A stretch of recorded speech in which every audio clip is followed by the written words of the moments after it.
ಹಾಗಾದ್ರೆ ಒಂದ್ ಜೀವ ಹೋಗುವುದಕ್ಕೆ ಕಾರಣವಾಯ್ತಾ ಪವಿತ್ರ ಗೌಡ ಅವರ ರೀಲ್ಸ್. ಪವಿತ್ರ ರೀಲ್ಸ್ಗೆ ಕಾಮೆಂಟ್ ಮಾಡ್ತಾ ಇದ್ದ ರೇಣುಕಾ ಸ್ವಾಮಿ, ಫೇಕ್ ಅಕೌಂಟ್ ಮೂಲಕ ಕಮೆಂಟ್ ಮಾಡ್ತಾ ಇದ್ದ ರೇಣುಕಾ ಸ್ವಾಮಿ. ಅಶ್ಲೀಲವಾಗಿಯೂ ರೇಣುಕಾ ಸ್ವಾಮಿ ಕಮೆಂಟ್ ಮಾಡಿದಂತಹ ಆರೋಪ ಇದೆ. ಇದೇ ಸ್ಕ್ರೀನ್ ಶಾಟ್ಗಳನ್ನ ಪವನ್ಗೆ ನೀಡಿದ್ರು ಪವಿತ್ರ ಗೌಡ. ಇಲ್ಲಿಂದಾನೇ ಶುರುವಾಗಿದ್ದು ರೇಣುಕಾ ಸ್ವಾಮಿಯನ್ನ ಕಿಡ್ನಾಪ್ ಮಾಡುವಂತಹ ಸ್ಕೆಚ್. ಈಗೇನ್ ರೀಲ್ಸ್ ಗಳನ್ನ ಗಮನಿಸಿದ್ರೆ ಸೋಷಿಯಲ್ ಮೀಡಿಯಾದಲ್ಲಿ ನಿರಂತರವಾಗಿ ಪವಿತ್ರ ಗೌಡ ಪೋಸ್ಟ್ ಮಾಡ್ತಾ ಇದ್ರು.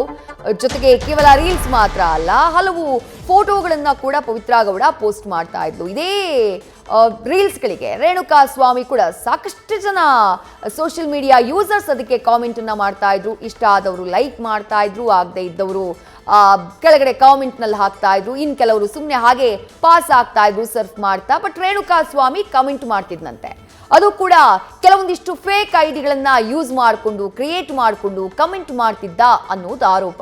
ಯಾವಾಗ ತೀರಾ ಕೆಟ್ಟದಾಗಿ ಕಾಮೆಂಟ್ ಬರುತ್ತೋ ಆ ಕಮೆಂಟ್ ನ ಸ್ಕ್ರೀನ್ ಶಾಟ್ ನ ತೆಗೆದು ಅದನ್ನ ತನ್ನ ಜೊತೆಗೆ ಇರುವಂತಹ ಅಂದ್ರೆ ದರ್ಶನ್ರ ಆಪ್ತ, ಅವ್ರ ಮನೆಯಲ್ಲೇ ಕೆಲಸ ಮಾಡ್ತಾ ಇದ್ದವನು, ಜೊತೆಗೆ ಪವಿತ್ರ ಗೌಡ ಬೊಟಿಕ್ ನ ಉಸ್ತುವಾರಿಯನ್ನ ನೋಡ್ಕೊಳ್ತಾ ಇದ್ದಂತಹ ಪವನ್, ಆರೋಪಿ ಪವನ್ಗೆ ಕಳುಹಿಸಿರ್ತಾಳೆ ಪವಿತ್ರ ಗೌಡ. ಅದನ್ನ ನೋಡಿದಂತಹ ಪವನ್ ಆ ನಂತರ ದರ್ಶನ್ಗೆ ಈ ವಿಚಾರವನ್ನ ತಿಳಿಸ್ತಾನೆ. ಅದಾದ ನಂತರನೇ ದರ್ಶನ್ ಚಿತ್ರದುರ್ಗದ ರಘು ಅಲಿಯಾಸ್ ರಾಘವೇಂದ್ರ ಆತನಿಗೆ ಮಾಹಿತಿಯನ್ನ ಕೊಡೋದು, ಆತನಿಗೆ ಫೋನ್ ಮಾಡೋದು, ಆತನಿಗೆ ಫೋನ್ ಮಾಡಿ ಯಾರೀ ರೇಣುಕಾ ಸ್ವಾಮಿ, ಆತನನ್ನ ಹುಡ್ಕೊಂಡು ಕರ್ಕೊಂಡು ಬಂದ್ಬಿಡು ಬೆಂಗಳೂರಿಗೆ ಅಂತ ಹೇಳಿ ಸೂಚನೆಯನ್ನ ಕೊಡೋದು. ಅದಾದ ನಂತರನೇ ರೇಣುಕಾ ಸ್ವಾಮಿಯನ್ನ ಇವರೆಲ್ಲರೂ ಸೇರ್ಕೊಂಡು ಚಿತ್ರದುರ್ಗದಿಂದ ಕಿಡ್ನಾಪ್ ಮಾಡಿ ಇಲ್ಲಿ ಬೆಂಗಳೂರಿಗೆ ಕರ್ಕೊಂಡು ಬಂದು ಬೆಂಗಳೂರಿನಲ್ಲಿ RR ನಗರದ ಶೆಡ್ಡಿಗೆ ಕರ್ಕೊಂಡು ಹೋಗಿ ಆ ಶೆಡ್ನಲ್ಲಿ ಆತನ ಮೇಲೆ ಮಾರಣಾಂತಿಕವಾದಂತಹ ಹಲ್ಲೆ ಮಾಡಿ ಅದಾದ ನಂತರದಲ್ಲಿ ಬಾಡಿನ ಸುಮ್ನಹಳ್ಳಿ ಮೋರಿ ಬಳಿ ಎಸ್ತಿತ್ತು. ಅದಾದ ಬಳಿಕ ಏನೇನಾಯ್ತು, ಆರೋಪಿಗಳು ಹೇಗೆ ತಗಲಾಕೊಂಡ್ರು, ಅದೆಲ್ಲವೂ ಕೂಡ ನಿಮಗೆ ಗೊತ್ತೇ ಇದೆ. ಪ್ರಕರಣದಲ್ಲಿ A1 ಆರೋಪಿ ಪವಿತ್ರ ಗೌಡ.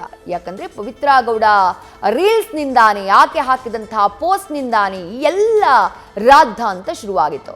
ಆಕೆ ತನ್ನ ಪೇಜ್ಗೆ ಹಾಕಿದಂತಹ ಆ ಕಮೆಂಟ್ ನ ಇಗ್ನೋರ್ ಮಾಡಬಹುದಾಗಿತ್ತು, ಅಥವಾ ತೀರಾ ಕೆಟ್ಟದಾಗಿದೆ ಸಹಿಸಿಕೊಳ್ಳೋಕೆ ಸಾಧ್ಯನೇ ಇಲ್ಲ ಅನ್ನುವಂತಹ ಸಂದರ್ಭದಲ್ಲಿ ಅದನ್ನ ಸಂಬಂಧಪಟ್ಟಂತಹ ಇಲಾಖೆ, ಪೊಲೀಸ್ ಇಲಾಖೆಯ ಗಮನಕ್ಕೆ ತರಬಹುದಾಗಿತ್ತು. ಬಟ್ ಅದ್ಯಾವುದನ್ನು ಪವಿತ್ರ ಗೌಡ ಮಾಡೋದಿಲ್ಲ. ಪವನ್ಗೆ ಈ ಬಗ್ಗೆ ಸ್ಕ್ರೀನ್ ಶಾಟ್ ನ ಕಳಿಸ್ತಾಳೆ. ಅದಾದ ನಂತರ ದರ್ಶನ್, ಅದಾದ ನಂತರ ಆಗಿದ್ದು ಎಲ್ಲವೂ ನಿಮಗೆ ಗೊತ್ತೇ ಇದೆ.